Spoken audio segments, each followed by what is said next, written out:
통해 정치인의 삶과 발자취를 이야기하는 시간 오유경의 인생책방. 오늘 모실 주인공은요. 복지가 정치고 정치가 복지다라고 말씀하는 분입니다. 자타공인 보건복지정책 전문가 더불어민주당 김성주 의원 모셨습니다. 어서 오십시오. 예, 안녕하세요. 반갑습니다. 네. 예, 반갑습니다. 반갑습니다.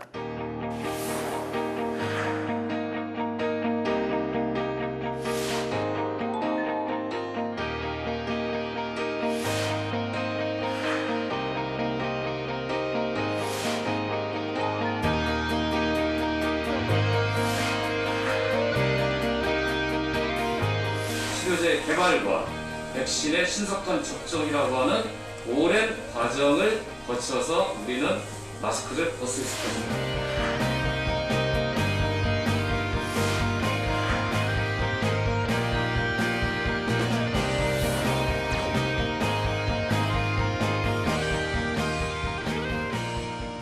의원님 사실 지난 1년 동안은 코로나19가 보건복지 부분의 아주 핵심 의제였는데요. 지난 1년 어떠셨나요? 저는 원래 좀 복지, 그중에 특히 이제 소득 보장이 제 전문 분야입니다. 네. 그래서 이제 국민연금 이사장도 한 건데요. 코로나 위기를 맞아서 더불어민주당의 코로나 방역 본부장을 이제 네. 맡아서 처음에 이 거리두기 정책의 변화, 네. 진단 키트, 그다음에 치료제, 뭐 백신 이런 개발 회사들을 안 만난 데가 없습니다. 네. 저희가 직접 다 실험도 해보고 예. 그렇게 해서 이제 어느 정도 그게 좀 안정돼 간다라고 하는데 당에서 백신 수급 단장을 맡으라고 그래서 여러 가지 백신 그 공급 계획에 대해서 전반적으로 좀 점검하고 최근에 화이자 백신 추가 예. 계약 이런 것들을 통해서 이제 빠른 시간 안에 접종을 완료해서 이제 국민들이 안심하고 일상으로 돌아갈 수 있는 그 일을 계속 해왔습니다. 그 의원님이 지금 우리나라 코로나19 상황을 제일 잘 아실 것 같고 백신 상황도 지금 제일 잘 아시고 계시겠네요. 정확한 소식을. 예, 근데 예. 뭐 또 공개하기 어려운 부분도 좀 있고요. 네. 예. 네. 그러면 이제 저희는 계획대로 올해 11월까지 할 수 있게 지금 화이자가 이제 계약이 추가로 됐다고 뉴스에서 봤는데요. 예. 그런 어떤 쉽지 않은 계약을 어떻게 이렇게 딱 됐는지 사실 깜짝 놀랐거든요. 정부가 오랫동안 차분히 준비를 해왔고요. 저희가 이제 올해 9월까지 이제 3분기까지 네. 전체 국민의 70%에 해당하는 3,600만 명의 네. 접종을 마치겠다는 그런 계획을 세워놓고 있었고요. 5월, 6월 사이까지 한 1,200만 명이 접종을 완료하면 전체 국민의 한 25% 정도가 접종을 마치게 되거든요. 네. 그때 이후가 되면 조금 달라진 상황이 전개될 거라고 예상하고 있고요. 그러니까 차분히 정부가 세워놓은 계획에 따라서 네. 국민들은 안심하고 잘 네. 따라가면 코로나 위기를 극복할 날이 이렇게 멀지 않았다 이렇게 네. 자신 있게 말씀드립니다. 예. 사람들이 왜 하필 보건복지 분야에 관심을 두셨을까? 뭐 의사 출신이시거나 뭐 이러지는 않으시잖아요. 예. 특별히 어떤 이유가 있으셨을 것 같아요, 계기나. 사람은 누구나 행복해지고 싶지 않습니까? 예. 근데 그게 개인이 스스로 행복해질 수도 있지만 네. 상당한 부분은 사회로부터 오는 거라고 생각하는 거예요. 정치라고 하는 건 결국은 국민들을 위해서 하는 거고 네. 그 공동체를 향하는 거라고 봤을 때 모든 국민의 행복을 다루는 것이 정치라고 생각을 했습니다. 네. 그래서 정치를 하게 된다면 복지 분야에서 일하겠다. 정치라는 건 결국 국민들의 행복을 위한 것이라는 생각 때문에 계속 보건복지 분야에서 일을 해오게 된 것입니다. 우리 의원님 제가 이렇게 말씀하시는 거 보니까 의원님 별명이 뭘 것 같은지 굉장히 궁금해졌거든요. 별명이요? 예, 이렇게 행동하시고 말씀하시는 거 보면 힌트가 있는데 뭘 것 같으세요? 저는 의원님의 유튜브 채널 김성주 TV를 봤습니다. 그래요? 네. 그렇습니까? 그래서 자기소개 영상을 봤거든요. 네. 그랬더니 본인을 30초로 표현해 주세요. 의원님 30초 안에 표현 못했어요. 그렇게 하시다가 15초가 지나가고요. 그러다가 저는 농담을 해도 재미가 없는 사람입니다. 노잼입니다. 그러시는 거예요. 그래서 네. 별명이 노잼이시구나. 알고 있었습니다. 노잼? 의원님이 노잼? 아니, 아닙니다. 아니요. 의원님이 초선 때 절대 뭐 막말이라든지 욕설이라든지 이거를 절대 하지 않으시고 네. 정말 언제나 점잖은 말과 행동으로서 선비 같은 모습만 보여주셨다고 해요. 그래서 선비라는 별명이 있는데 어떻게 마음에 드세요? 선비님. 글쎄, 별로 좋아하진 않습니다. 아니 근데 노잼이나 선비나 일맥상통이에요. 별명이. 약간 이제 뭐 그 이제 선비라고 하는 뭐 좋은 의미로 받아들이면 뭐 좀 점잖고 진중하고 이런 의미도 네네. 있지만 다른 의미로 보면 샌님 이런 또 뭐 범생이 이런 게 있지 않습니까? 예. 근데 이제 우리나라 국민들은 정치인이 약간 좀 우락부락해야 되고 좀 이렇게 이런 카리스마적인 이미지를 또 기대하는 것도 많아서 뭐 선비답다. 이렇다고 하는 것은 썩 좋은 표현으로는 안 받아들여집니다. 그러나 본성이 그런 거는 어쩔 수는 없어서 남들이 좀 바꾸라라고 얘기하는데 예. 잘 안 바뀌고요. 저도 이제 인생을 어느 정도 살았는데 이제 뭘 또 바꾸고 살겠습니까? 원래 그 본 바탕대로 사는 게 고우십니다. 고우십니다. 고운 거 좋은 거예요. 고운 거. 의원님 예. 그래서 곱다고 생각했어요. 아니, 고맙습니다. 네네. 예. 의원님의 인터넷 아이디 혹시 예. 뭔지 아십니까? 뭐예요? 노잼. 아니요. 일지입니다. 일지. 일지? 예, 한 일자의 뜻지자. 그래서 저는 처음에 듣고 아 이게 혹시 본명이신가라는 생각이 들었는데 네. 어떻게 아이디도 이렇게 초지일관하게 진작에 아실까. 예. 제 호를 말씀드린 적 있었죠. 기억들 못하시겠지만 사랑? 일선. 아 일지. 일선. 일선. 네, 의원님하고 저하고 참 공통점이 그러니까요. 많네요. 한자로 그럼 어떻게 되지? 아, 갑자기 한자를 신선선자. 아, 신성. 네, 오, 네. 대단하네요. 아, 네. 선비의 그 선자는 아닙니다. 네. 아, 의원님이 이렇게 받아주시니까 진땀이 확 나요. 그렇군요. 네. 의원님 저기 오늘 인생책으로 꼽으신 책도 참 의원님처럼 진중하게 흐르는 러시아의 카자흐 지방을 흐르는 네, 고요한 돈강을 뽑아주셨고요. 그게 한 권 더 있죠. 요게 한 권이 아닙니다. 요거 1권이고 예. 한 권 더 있어서 네, 저희 작가가 엄청 땀을 뺐다고 아, 하더라고요. 그렇습니다. 네, 이 고요한 돈강 예, 어떤 책입니까, 의원님? 러시아 소설은 네, 좀 읽기가 어렵습니다. 예. 예, 좀 아니, 진도가 잘 안 나가는 매우 거죠. 어렵더라고요. 예, 이름도 굉장히 이름이 힘들고. 일단 길고 네. 끝나는 자도 뭐 무슨 스키, 무슨 노프 이렇게 네, 하는데 비슷비슷해 또 보여요. 비슷비슷해요. 네, 네. 그러니까 아, 이 사람이 그 사람인가? 이게 보려면 다시 또 등장 인물 소개하는데 같이 또 확인해 보고 네. 가야 되기 때문에 어려움이 좀 있었는데 러시아 소설이 이렇게 쭉 갖고 있는 그런 전통이 있어요. 그러니까 인간의 내면에 대한 묘사가 굉장히 깊고 또 거기에 반드시 이렇게 자연 풍경에 대한 묘사가 아주 구체적이고 아름답습니다. 그러니까 소설을 읽다 보면 빠져들게 되는 거죠. 또 힘들게 했던 게 같은 사람인데 이름이 달라요. 그렇죠? 맞습니다. 안 그래도 긴 이름이.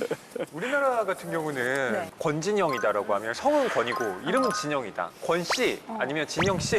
물론 권씨라 아니, 부르면 좀 뭐 그렇지만 남친은 영희 뭐 이렇게 부르겠죠? 네. 좀 부르기가 나름대로 좀 쉬운데 러시아의 이름은요 어떻게 구성되어 있냐면 아픈 자신의 이름 그리고 가운데는 아버지의 이름 그리고 그 뒤가 성입니다. 아우 길다. 그래서 길다. 네. 그 세계 최초의 우주 비행사 이름이 유리 가가린으로 많이 알고 계신데 네네. 풀네임은 유리 알렉셰이비치 가가린이에요.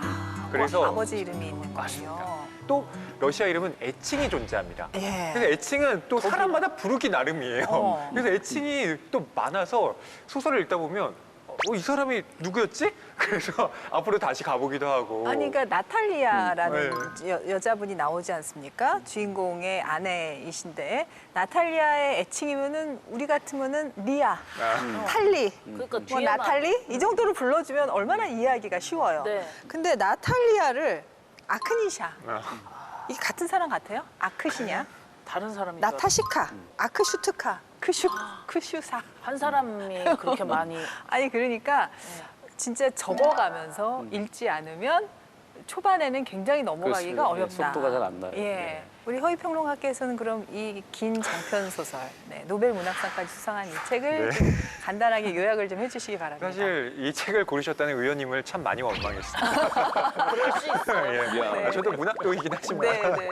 이렇게 두꺼운 장편 소설을 네, 읽어낸다는 일주일 만에. 게 네. 예, 그리 쉬운 일은 아니었거든요. 네.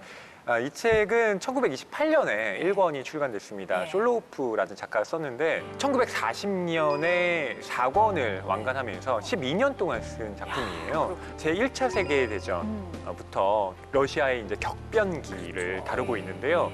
그 보면 그 소련이라는 체제가 만들어지잖아요. 네. 이 카자흐가 러시아의 남쪽에 있는 곳인데 네, 네. 바로 이곳 출신의 청년 그리고리가 러시아 혁명과 이제 제1차 세계대전을 겪어내면서 처음에는 백군 또 그다음엔 적군 이 사이를 오가면서 겪게 되는 혼란을 네. 다뤄내고 있는 작품입니다. 네. 외국에도 참 많이 알려져서 이 숄로우프가 1965년에 노벨 문학상까지 받게 되고요. 뭐 러시아 안에서도 스탈린 문학상을 수상하면서 인정받는 작품으로 그렇게 알려진 네. 소설입니다. 그 의원님은 근데 어떻게 이 책이 인생책이 되셨는지. 이 책은 제가 이제 1985년도에 네. 읽었는데요. 네. 그때가 이제 대학교 4학년 때 제가 이제 민주화 운동으로 구속이 되면서 이제 감옥에 gat히게 됐습니다. 갇힌 자의 이 상상이라고 하는 게 유일하게 책을 통해서만 자유를 얻는 거거든요.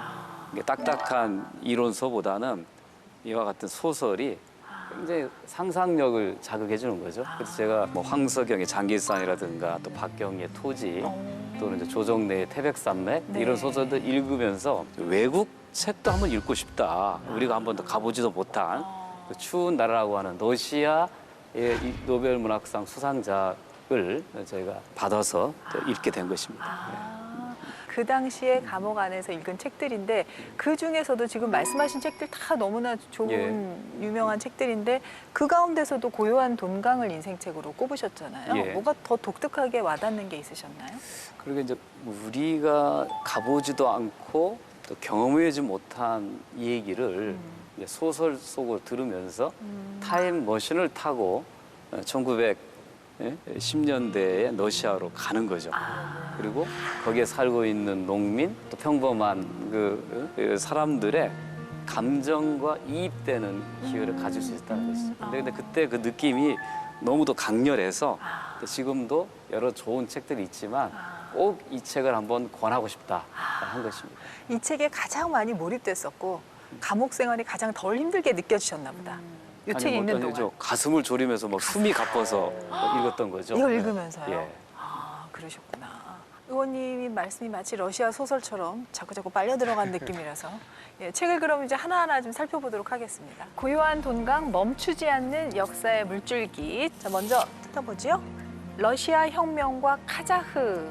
네, 먼저 이 카자흐에 대해서 좀 우리가 짚어봐야 될 것 같아요. 예, 이 카자흐의 뜻이요. 자유로운 인간, 또 파수꾼이라는 뜻을 가지고 있습니다. 너무 멋진 뜻을 갖고 있네요. 이 카자흐라는 이제 네. 나라가 세워지게 된 게요. 네. 15세기 그리고 16세기에 걸쳐서 원래 러시아에서 살던 이 빈민들이 이곳으로 이주를 해온 거예요. 그래도 남쪽이니까 따뜻하겠지. 네. 네, 해서 이제 온 건데 여기에서 이제 성장을 하던 이 사람들에게 네. 러시아 정부가 일정한 자금을 지원해주고 뭐 여러 가지 뭐 식량들을 조달해주면서 러시아 정부의 일종의 파수꾼 역할을 맡겼던 겁니다. 뭐 국경 경비라든가 이런 예, 역할. 예. 그래서 이 카자흐의 이제 사람들은 굉장히 용맹한 거예요. 그래서 이 작품에도 보면 카자흐 남자들이라면 뭐 저런 적의 목은 그냥 뭐 배야 되는 거 아니야? 뭐 이게 기본값인 거예요. 저 같은 사람은 이제 감이 될 수 없는. 카자흐 쪽은 아니죠. 아, 전 아닌 것 같아요. 네. 그래서 이 사람들이 가지고 있는 이제 어떤 무용에 대한 자부심 네. 그리고 우리는 결코 다른 이들에게 이제 굴복하지 않는다라고 하는 어떤 정신 이런 게 굉장히 이제 강력한 민족임을 나타내고 있습니다. 네. 그래서 러시아 혁명이라고 하는 것은 굉장히 혼란기잖아요. 기존에 이제 러시아 정부 쪽에 좀 지지를 가하던 입장도 있고 이제 새로운 그런 물결을 환영하는 입장도 있는데 그 사이에서 이제 카자흐가 어떤 선택을 해야 되는가 네. 그걸 그레고리라고 하는 여기에도 속하기 어렵고 저기에도 속하기 어려운 이런 인물을 통해서 보여주고 있는 거예요. 이 소설의 주인공들이 이 코자흐 또는 코자크족이라고 예. 하는데 쉽게 얘기하면 우리가 따지면 소수민족입니다. 예. 그러니까 러시아 주류 민족과 네. 좀 다른 소수민족인데 이들이 이제 러시아 남부 지역에서 종강 유역에 이제 정착하면서 네. 사는데 이들이 끊임없이 이제 러시아 짜르 중앙 정부의 저 전제 지배에 저항하는 역사를 많이 가지고 있어요. 그중에 아마 아실 수도 있겠지만 스탠카라치라는 사람이 이 대표적인 농민 반군 지도자입니다. 우리로 따지면 전봉준 장군이라고 할까요? 예, 그런 사람인데 네. 이 사람들이 상당히 이 반란에 성공해가지고 굉장히 넓은 지역을 차지하고 있다. 결국 이제 진압하고 이제 러시아 당국에 의해서 이제 처형이 되는데 이 많은 러시아 민중들한테는 이 스탄 카라친의 그 정신이 상당히 많이 내려오고 있대요. 코자크족뿐만 아니라. 그래서 러시아 민요에 이제 스탄 카라친을 기리는 노래가 있어요. 아, 그래요? 네, 그거를 제가 한번 아주 20대 때 좀 대학 다닐 때 배웠던 노래인데 그걸 한번 불러볼 20대 때 이런 노래 부르셨다고요? 예, 그렇습니다. 아니, 좋습니다. 넘쳐 흘러가는 볼가 강물 위에 스탠카라친 배 위에서 노래소리 들린다. 다시 못 올 그 옛날에 볼가 강은 흐르고 잠을 깬 스탠카라친 외롭구나 그 얼굴. 이런 이름입니다. 한 4절까지 된 거죠, 이게 지금. 그죠, 의원님? 근데 의원님 신기하게 이렇게 얘기할 때는 조근조근 하시는데 노래하실 때는 약간 복식으로 하시는 것 같아요. 그렇습니까? 그렇죠. 예. 목소리가 크시더라고요. 뭔가 러시아의 그 기상을 좀 잘 네. 받으신 것 같아요. 네, 네. 말씀도 지금까지 진중하고 러시아는 좀 한 번도 가본 적이 없어요. 아, 소설 속에서 다 이제 예, 유영을 하신 그렇습니다. 거니까. 예. 본인이 이때가 1920년대가 쭉 나오면 그 상황이 그 러시아 어때 전제군주가 무너지면서 볼셰비키 혁명이 일어나는 이제 그 상황인 거잖아요. 러시아 혁명이 일어나는 상황. 그 상황은 우리 중에서 우리 의원님이 제일 잘 설명을 해주실 것 같아서 예. 그 러시아 혁명 상황을 조금 설명을 해주세요. 그래서 뭐 아주 오래된 기억이라서 러시아 혁명하면 이제 1917년 예. 그 볼세비키가 사회주의 혁명을 보통 러시아 혁명이라고 얘기하는데요. 네.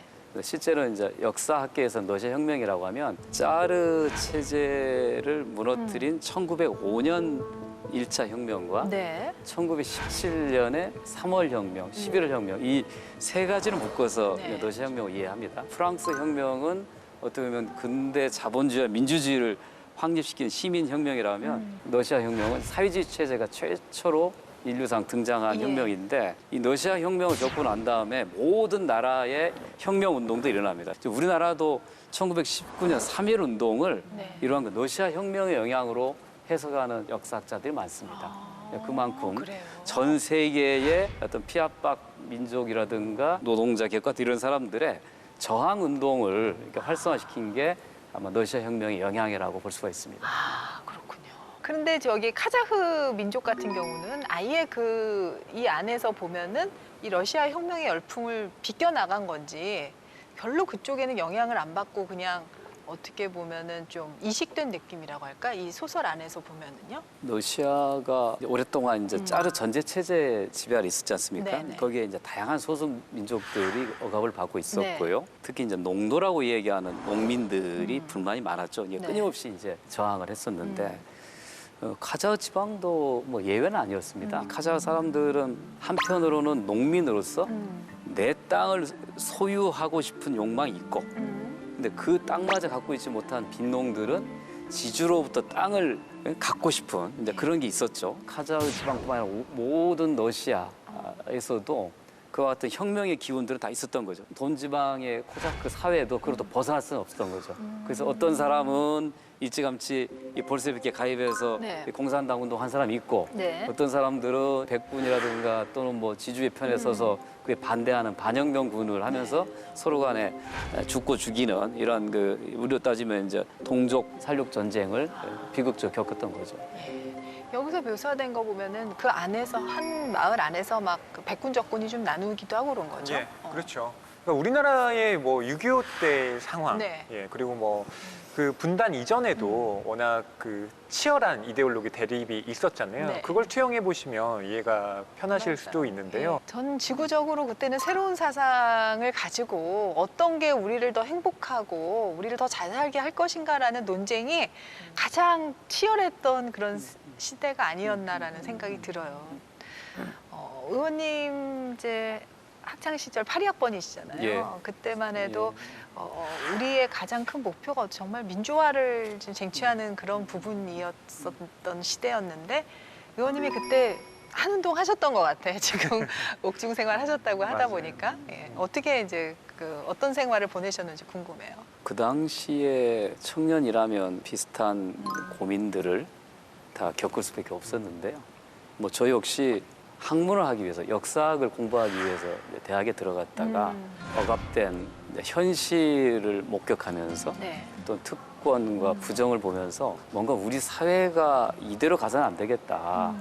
우리가 보다 더 자유롭고 평등하고 공평한 세상이 되려고 하면 독재를 그대로 용인해서는 안 되겠다라고 이제 결심하게 되고 그리고 이제 반독재 민주화 운동을 참여하게 된 거죠. 네.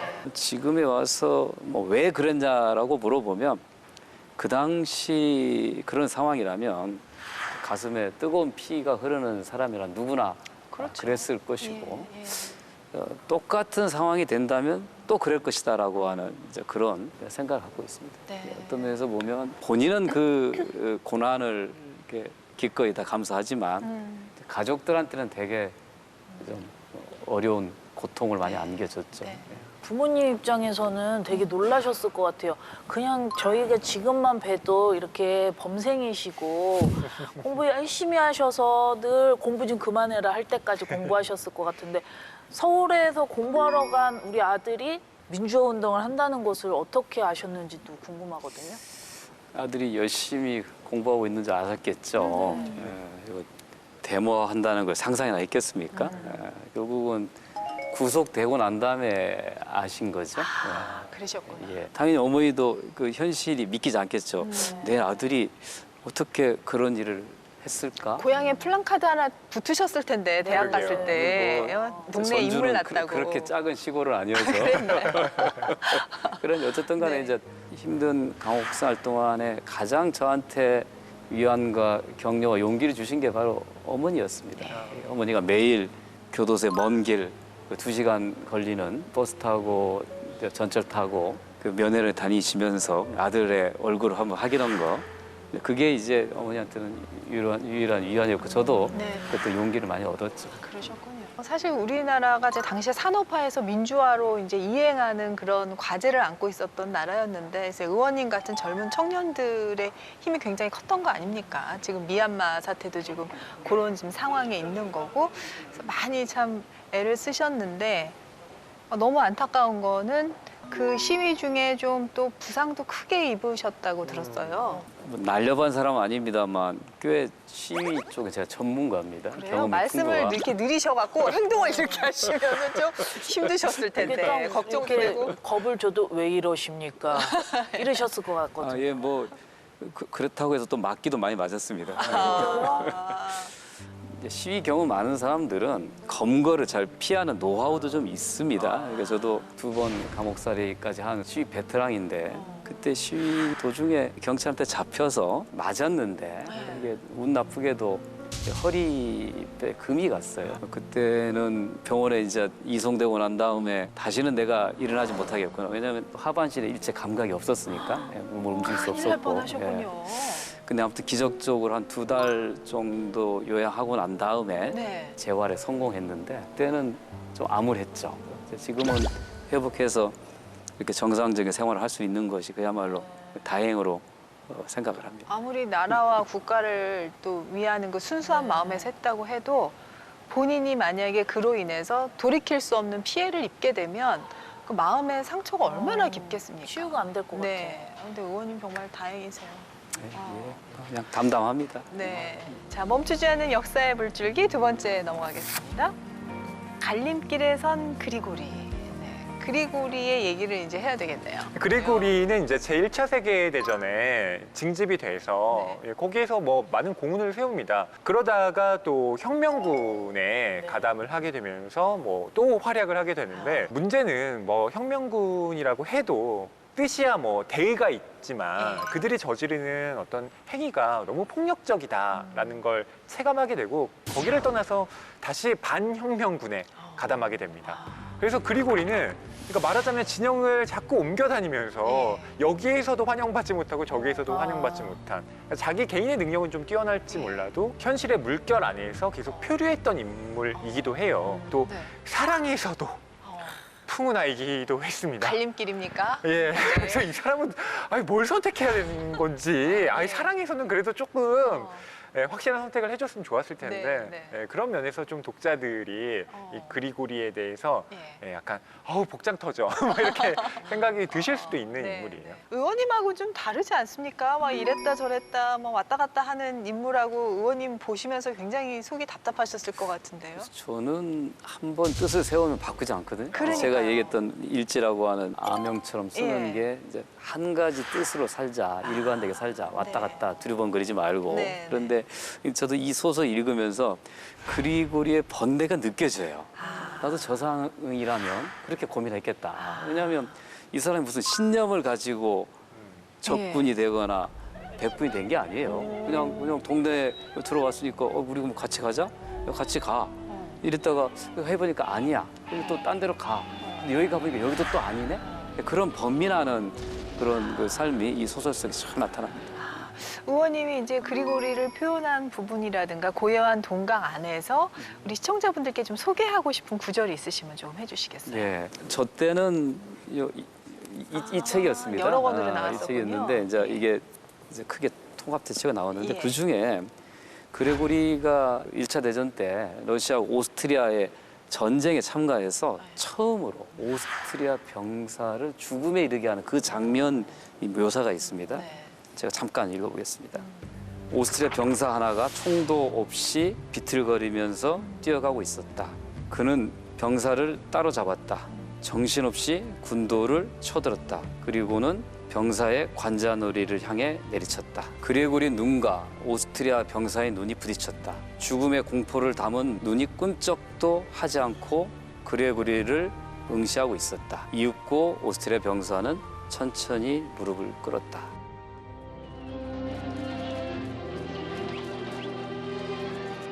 맨 처음 전쟁에서 사람을 죽이는 경험을 한 건데 너무 생생하게 묘사가 돼서 굉장히 충격을 받았던 그런 장면이었거든요. 전쟁 속이 아니면 있을 수 없는 상황이. 전쟁의 비극과 야만이죠. 진짜 이게 그리고리가 양쪽에 다 환멸을 느끼죠. 예. 예. 투바티라는 네. 별명을 가진 사람이 나오는데 그 사람은 자기의 행위에 대해 전혀 주저함이 없습니다. 전장에 나갔어? 그러면 적의 목을 베는 게 네 임무야 라고 강조하는 사람도 나오고요. 근데 하지만 그리고리는 그런 사람에 대해 어떤 공감을 하기는 또 어려운 거예요.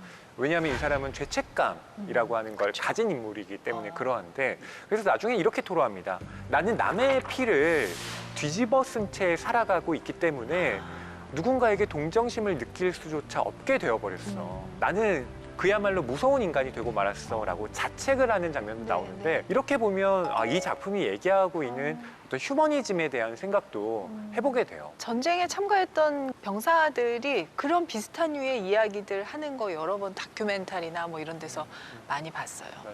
근데 이제 저희 같은 경우에는 그래서 이념이라는 게 어떤 마을에서 그냥 선량한 사람을 막 아무 이유 없이 죽게 만드는 그런 부분이 생기잖아요.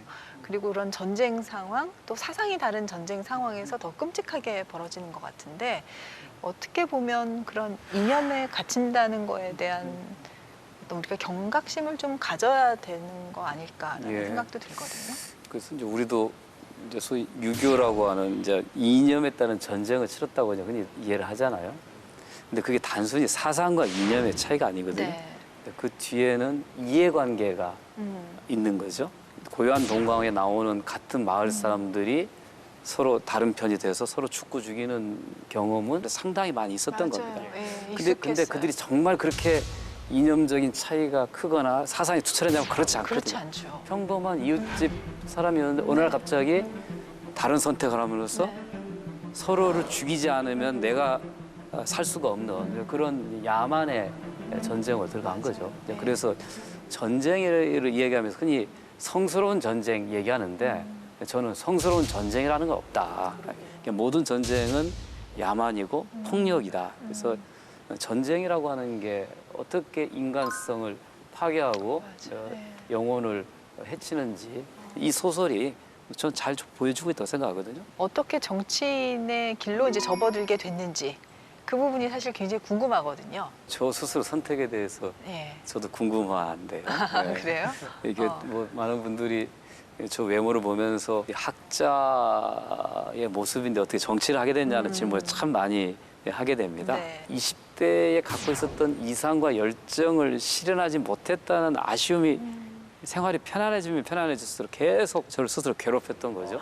그러면서 내가 우리 세상을 위해서 할 수 있는 일이 무엇일까 이렇게 고민 끝에 다시 한번 좀 시작해 보자. 그래서 이제 전라북도 시의원을 출마하게 됩니다. 그때는 고민을 안 하고 불쑥 나왔는데 그게 떨어졌습니다. 그리고 네. 4년 후에 이제 또 도의원 경선에 나왔다가 또 떨어집니다. 어머. 2번 떨어지고 내가 그 왜 사람들 선택을 못 받을까 생각해 보니 애당초 정치할 생각이 없었던 거예요. 그러니까 준비도 안 했고 의지도 없으니까 당연히 떨어지는 거죠. 어느 날 갑자기 저 출마합니다 해가지고 유권자가 선택할 수 없지 않습니까? 그래서 제가 이제 3번째 도전 2006년도에 네. 전북 도의원 선거 때는 미리 몇 달 전부터 했습니다. 내가 꼭 한번 지역을 위해서 주민들 일하겠다라고 해서 그때 이제 도의원이 돼서 오늘날 여기까지 오게 된 것입니다.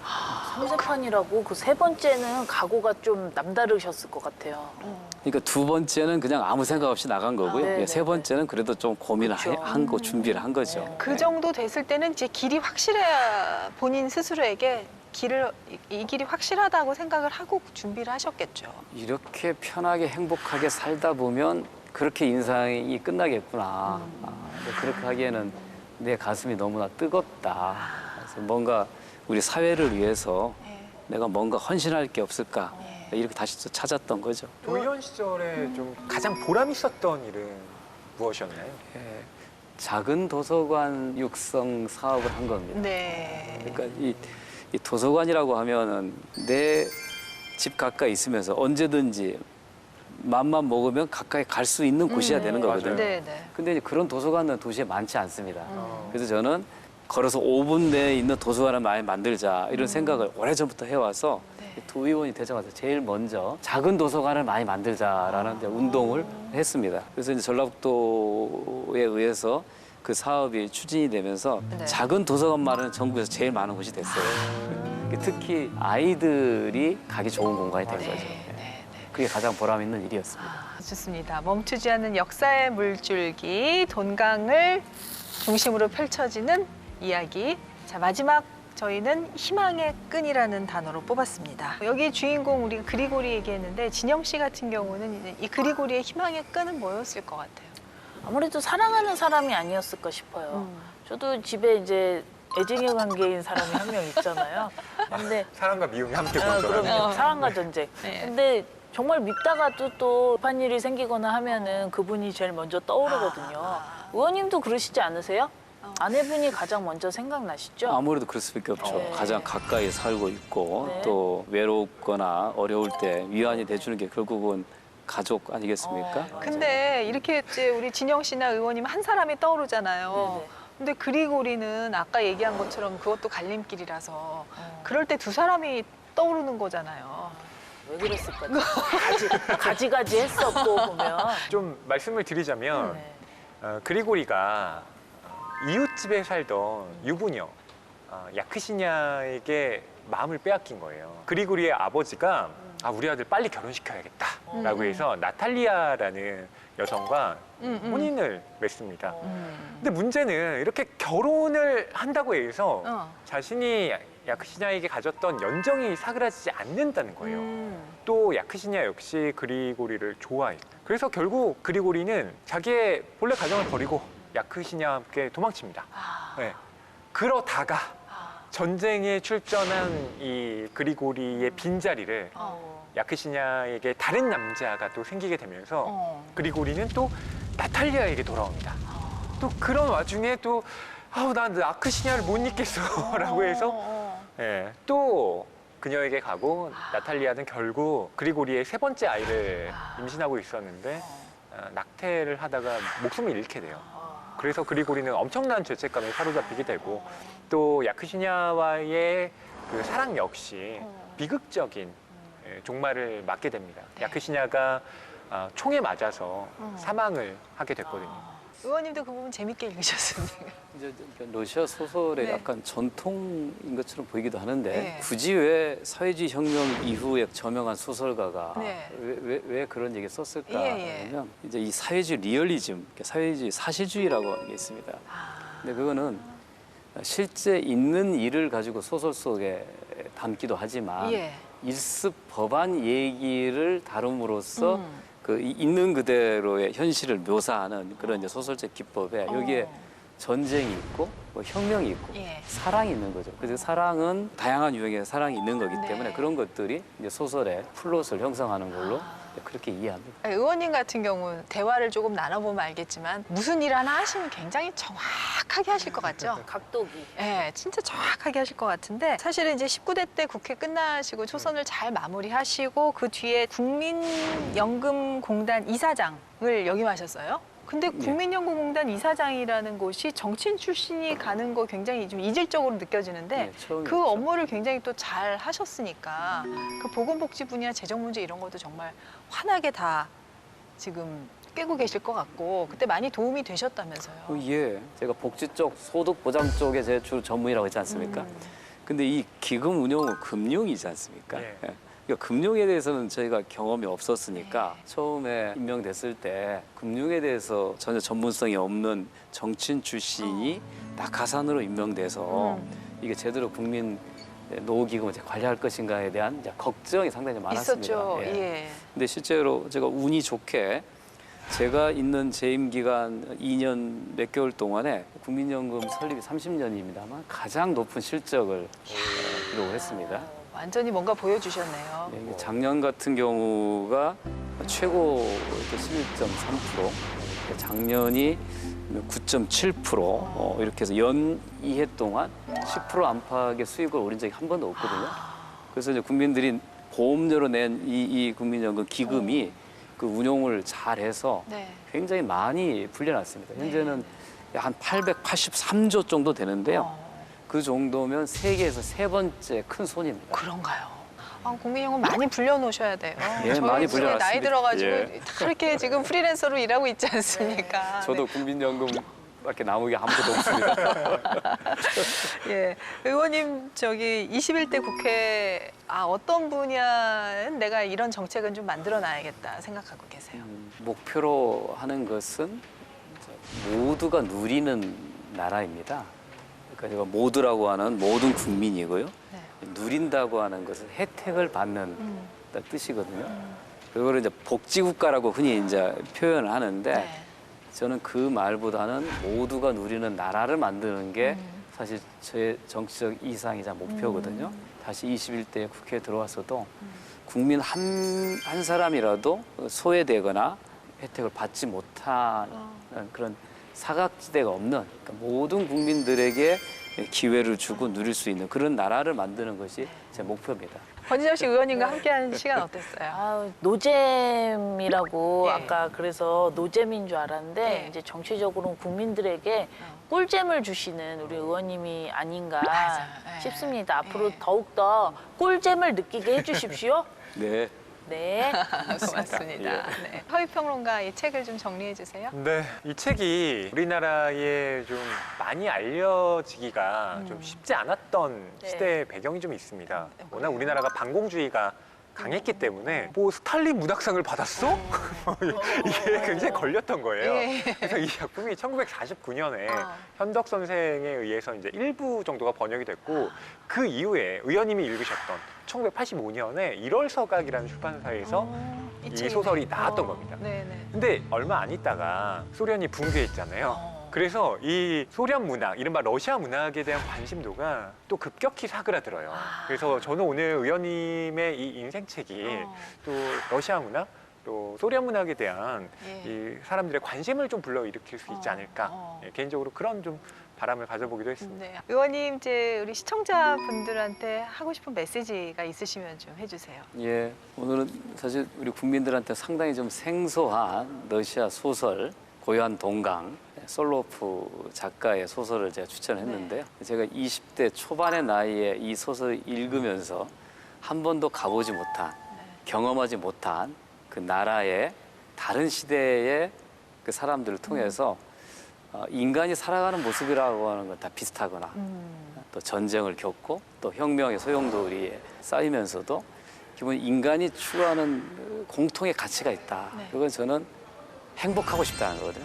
이 장면의 맨 마지막이 다시 고향 마을에 들어와서 자기 아들과 반갑게 제의하는 거잖아요. 네, 네. 그래서 저는 이제 정치하는 사람으로서 모든 국민의 행복, 또 나아가서 모든 인류의 평화로운 삶을 위해서 노력하는 것이 저들의 사명이고 의무로 생각합니다. 그렇게 활동하다 보면 부족한 면도 많고 또 놓치는 것도 있지만 국민들을 위한 마음 하나는 변치 않게 계속 잘 해나가겠다고 하는 말씀을 드립니다. 네. 네, 알겠습니다.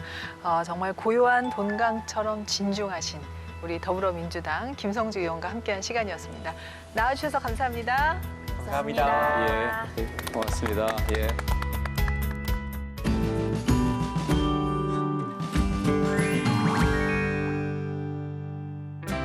안녕하세요. 윤지연입니다.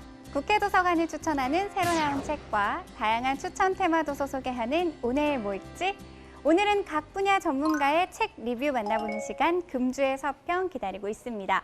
먼저 국회도서관이 추천하는 새로 나온 책입니다.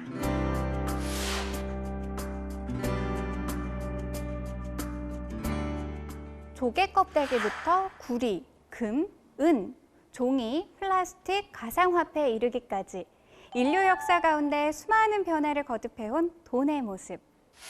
책 돈의 탄생에서는 이런 돈의 변화를 중심으로 돈의 기원부터 비트코인까지 화폐의 역사를 소개하고 있습니다.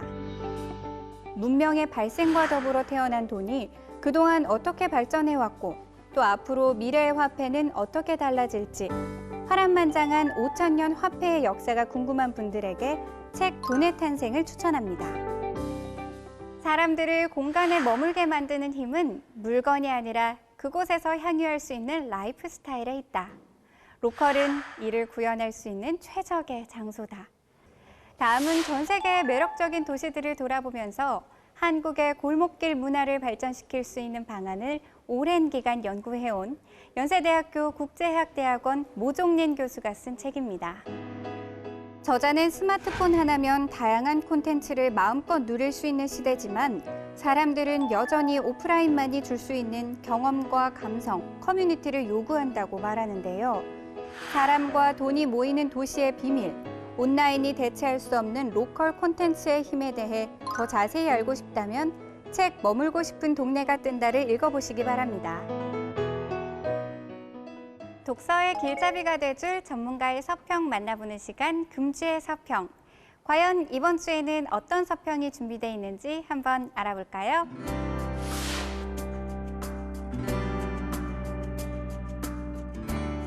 때로는 한없이 사악하고 때로는 더없이 관대한 인간 본성의 수수께끼를 진화적 탐구를 통해 풀어가는 책입니다.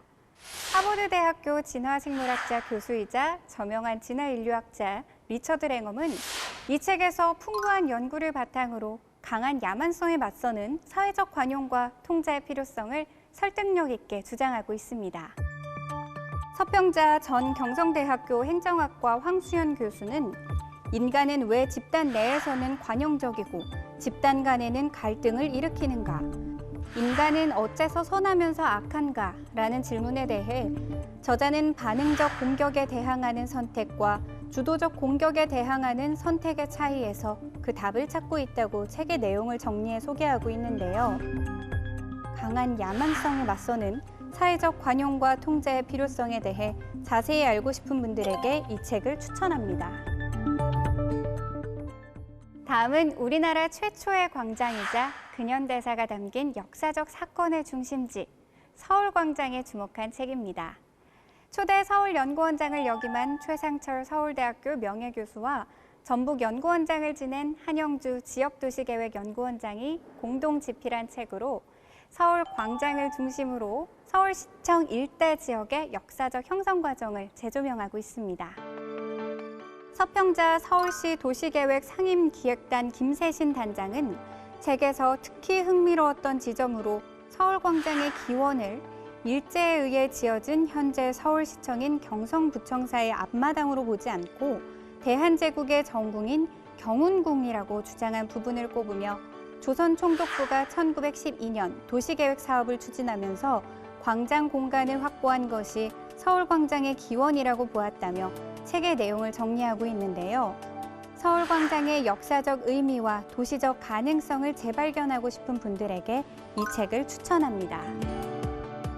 다음은 인간의 언어가 지닌 매력과 반전에 대해 탐구한 책, 언어의 역사입니다. 이 책의 저자인 세계적인 언어학자 데이비드 크리스털 교수는 베이비 토크, 악센트와 방언, 이중 언어 사용, 수어와 같은 주제에 주목하며 말과 글의 기원부터 일상생활 속 활용법까지 자세히 소개하고 있습니다. 서평자 서강대학교 영문학과 정인기 교수는 컴퓨터와 인터넷의 도래로 상당히 달라진 언어 사용을 전향적으로 받아들이면서도 예전의 언어 사용과 현상적으로 다른 점과 근본적으로 동일한 점까지 간파하고 있다고 평가하고 있는데요. 인간의 모든 생각과 행동을 지배하는 언어에 대해 자세히 알고 싶다면 이 언어의 역사 책을 읽어보시기 바랍니다. 자세한 책 내용은 국회도서관 홈페이지에서, 다시 보기는 국회방송 홈페이지에서 보실 수 있습니다. 저는 다음 주 새로운 책으로 다시 찾아오겠습니다.